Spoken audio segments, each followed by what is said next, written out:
वैसे तो कुरान करीम में बेशुमार मकामात पर वालिदैन के हुकूक, वालिदैन के साथ हुस्न सलूक और उनके मकाम व मर्तबे का ज़िक्र किया गया है, क्योंकि वालिदैन वो हस्तियां हैं जो इंसान के दुनिया में आने का सबब और ज़रिया बनती हैं। गोया अल्लाह रब्बुल इज़्ज़त जो इंसान के खालिक और मालिक हैं, जो इंसान को हर तरह की नेमतें अता फरमाते हैं, उनके और बंदे के दरमियान जो ज़रिया, सबब और वसीला होते हैं वो इंसान के वालिदैन, जो उसके दुनिया में आने का ज़रिया भी बनते हैं, उसकी परवरिश और उसको मुख्तलिफ़ नेमतें मिलने का सबब और ज़रिया भी बनते हैं, ये इंसान के वालिदैन हैं। कुरान करीम में सूरह बनी इसराइल में वालिदैन के हुकूक बयान करते हुए फरमाया, वक़ज़ा रब्बुका अल्ला ताबुदू इल्ला इय्याह व बिल वालिदैनि इहसाना इम्मा यबलुगन्ना इंदकल किबर अहदुहुमा औ किलाहुमा फ़ला तक़ुल लहुमा उफ़्फ़िन वला तनहरहुमा, के वालिदैन के साथ हुस्न सलूक करो, और अगर उन वालिदैन में से कोई एक बुढ़ापे की उम्र को पहुंच जाए या दोनों बूढ़े हो जाएं, और बुढ़ापे में इंसान की तबीयत के अंदर एक अजीब सा मिजाज बन जाता है, चिड़चिड़ापन आ जाता है, तो कभी अगर उनकी कोई बात तुम्हें नागवार गुजरे या उनका अंदाज तुम्हें पसंद ना आए,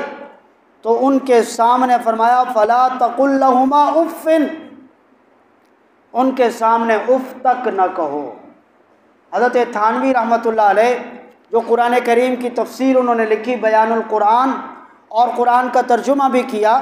तो उन्होंने यहाँ पर फ़ला तक़ुल लहुमा उफ़्फ़िन का बड़ा ज़बरदस्त तर्जुमा किया। उन्होंने फरमाया कि इसका मतलब ये है जैसे हमारे मुआशरे के अंदर एक तर्ज़ अमल इख्तियार किया जाता है, किसी की बात नागवार गुजरे या पसंद ना आए तो आगे से कहते हैं हूँ, तो फरमाया वालिदैन के सामने ये हूँ तक भी ना कहो, ये भी उनकी बेअदबी है, उनकी गुस्ताखी है और उनकी बेइकरामी है। फ़ला तक़ुल लहुमा उफ़्फ़िन वला तनहरहुमा, और उनको मत झिड़को, वक़ुल लहुमा क़ौलन करीमा,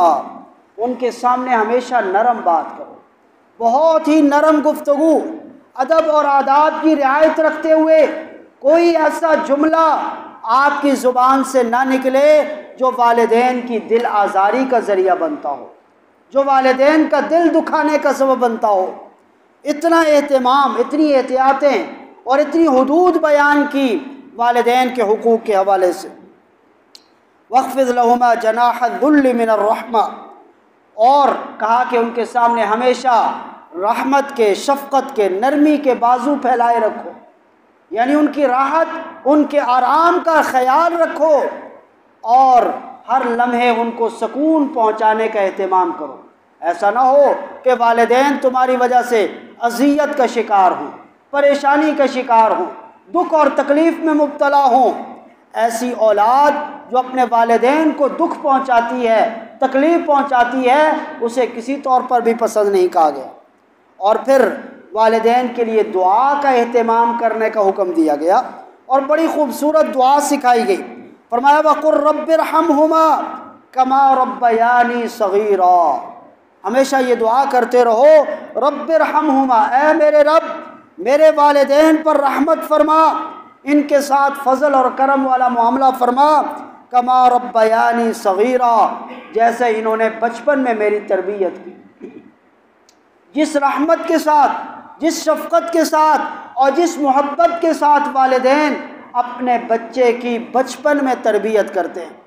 हर तरह की मुशक्क़त ख़ुद बर्दाश्त करते हैं, गर्मी सर्दी बर्दाश्त करते हैं, तकलीफ़ बर्दाश्त करते हैं, मुजाहिदा बर्दाश्त करते हैं,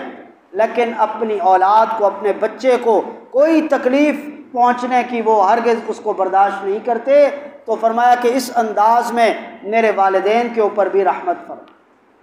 कुरान करीम में दूसरी जगह पर वालिदा का जिक्र करते हुए फरमाया हमलतहु उम्मुहु वहनन अला वहन, कि तुम्हारी माँ ने पेट में रखते हुए बच्चे को मुशक्क़त पर मुशक्क़त बर्दाश्त की, और फिर बच्चे की विलादत के बाद माँ कितनी मुशक्क़त बर्दाश्त करती है। हज़रत अब्दुल्लाह इब्न उमर रज़ी अल्लाह तआला अन्हु जलीलुल क़दर सहाबी हैं, उनसे किसी ने पूछा कि मैंने अपनी वालिदा को खुरासान से अपने कंधों पे उठाया और बैतुल्लाह शरीफ ले गया और वहाँ बैतुल्लाह का तवाफ़ करवाया और हज के सारे आमाल अपने कंधे पे उठा के करवाए, क्या मैंने अपनी वालिदा का हक़ अदा कर दिया? हज़रत सैयदना अब्दुल्लाह इब्न उमर रज़ी अल्लाह तआला अन्हु ने अजीब जवाब इरशाद फरमाया कि तुम कहते हो वालिदा का हक़ अदा कर दिया, उस वालिदा ने तुम्हें अपने पेट में रखकर बैतुल्लाह के गिर्द जो एक तवाफ़ किया, एक चक्कर लगाया, इस पूरे अमल में तुमने उस एक चक्कर का भी हक़ अदा नहीं किया। तो हकीकत यही है कि वालिदैन वो अल्लाह रब्बुल इज़्ज़त की बहुत बड़ी नेमत है। अल्लाह के हबीब सल्लल्लाहु अलैहि वसल्लम ने इरशाद फरमाया कि अंत व मालुका li अबीका, आप और आपका माल तुम्हारे वालिद का है। यानी वालिद को ये इख्तियार दे दिया गया कि बच्चे की मिल्कियत में जो माल है, अगर वो ये कहे कि ये मैं अपने वालिद को नहीं देता, ये मेरा माल है, उसको ये कहने का हक़ नहीं है, बल्कि शरअन अंत व मालुका li अबीका, तू भी तेरे वालिद का है और तेरा माल भी वालिद का है, वो जिस तरह चाहे उसमें तसर्रुफ़ कर सकता है। और कुरान करीम की जो आयत सूरह अनकबूत की मैंने आपके सामने पढ़ी, इस आयत मुबारका के अंदर इस ताल्लुक़ का इसकी एक हद बयान की गई। फरमाया कि हर मामले में वालिदैन की बिला चून व चुरा इताअत और फरमाबरदारी ये इंसान के ज़िम्मे लाजिम है, चाहे उसके वालिदैन मुसलमान हैं या नॉन मुस्लिम, इसमें कोई फ़र्क नहीं। अगर खुदा न खास्ता वालिद नॉन मुस्लिम भी है, फिर भी उसकी इज़्ज़त, उसका एहतराम, उसका इकराम वो ज़रूरी है, और उनकी बेअदबी और गुस्ताखी की हरगिज़ इजाज़त नहीं है। लेकिन अगर वो किसी गुनाह का हुक्म देते हैं तो फिर गुनाह के हुक्म के अंदर उनकी फरमाबरदारी की इजाज़त नहीं दी गई, बल्कि उसके बारे में हदीस मुबारका में एक उसूल ज़िक्र किया गया, और वो उसूल ये है, ला ताअता लि मखलूक़िन फ़ी मासियतिल खालिक़, कि जहाँ अल्लाह की नाफरमानी लाजिम आती हो वहाँ मखलूक की इताअत और फरमाबरदारी नहीं करनी, बल्कि अल्लाह की बात माननी है, दीन को प्रायोरिटी देनी है और दीनी हुक्म को तरजीह देनी है। वहाँ पर किसी और की बात फिर खातिर में नहीं लाई जाएगी।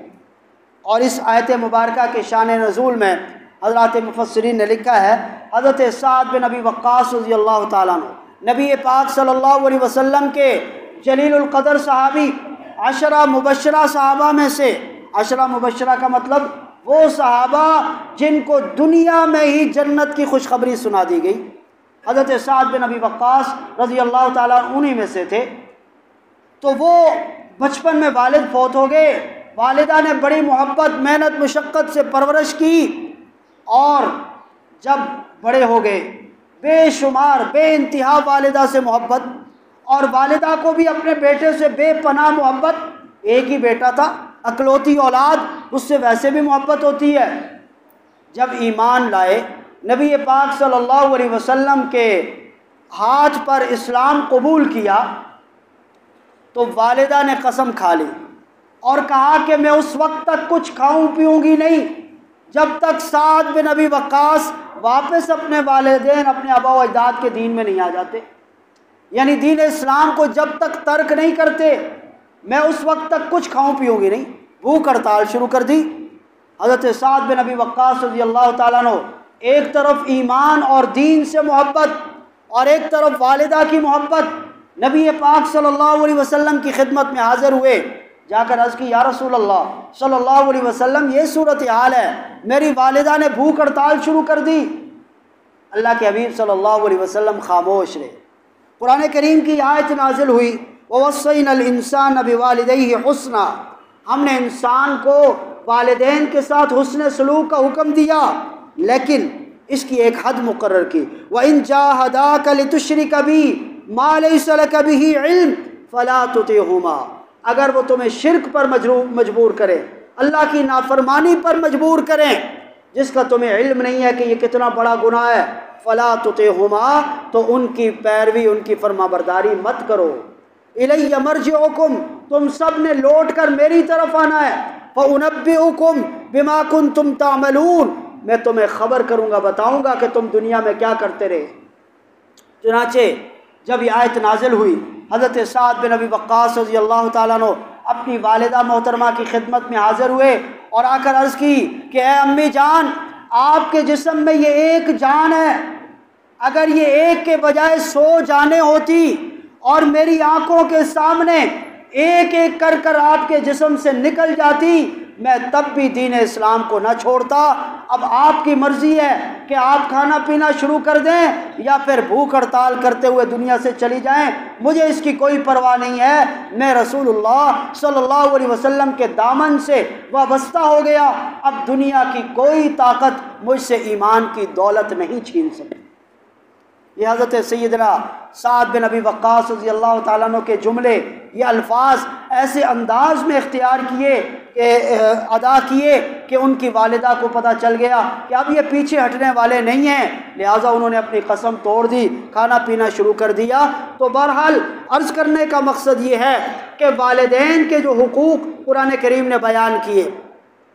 मुख्तलिफ़ मकामात पर, वो बेशुमार हैं, लेकिन उसकी हद जो बयान की, वो जो रेड लाइन है, वो इंसान के दीन और ईमान का मामला है। जहाँ इंसान के दीन और ईमान का मामला आ जाए, अल्लाह की इताअत और फरमाबरदारी का मामला आ जाए, वहाँ दुनिया में से किसी चीज़ की परवाह नहीं करनी। यहाँ तक कि इंसान का जो सबसे करीबी रिश्ता है, वालिदैन का रिश्ता, उस रिश्ते की भी परवाह नहीं करनी। जब वालिदैन के रिश्ते की परवाह नहीं करनी, तो फिर तो ये दुनियावी रिश्ते, ये सियासी मामलात, ये सियासी वाबस्तगियाँ, ये तो किसी खाते में ही नहीं है। आज हमारी बदकिस्मती ये है कि हम नाउज़ुबिल्लाह सियासी मामलात के अंदर दीन के मामलात को छोड़ देते और दीनी मामलात के अंदर खुदा न खास्ता गुस्ताखी वाला तर्ज़ अमल इख्तियार करते हैं, जो सरासर घाटे और खसारे का सौदा है। तो ज़रूरत इस अमर की है कि हम इस अहमियत को समझें। दीन का मामला कोई मजाक नहीं है और अल्लाह के अहकामात ये कोई मजाक नहीं है,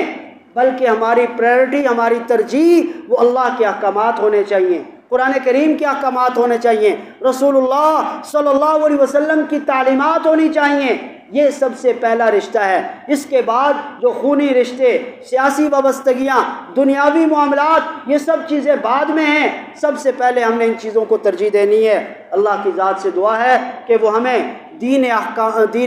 मुबीन के कामिल अहकामात पर अमल करने की तौफीक अता फ़रमाए और दीन की सही समझ नसीब फ़रमाए, सिरात मुस्तकीम पर चलने की तौफीक नसीब फ़रमाए और अपनी हर तरह की नाफरमानी से हम सब को महफूज फ़रमाए। व आखिर दावाना अनिल हम्दुलिल्लाहि रब्बिल आलमीन।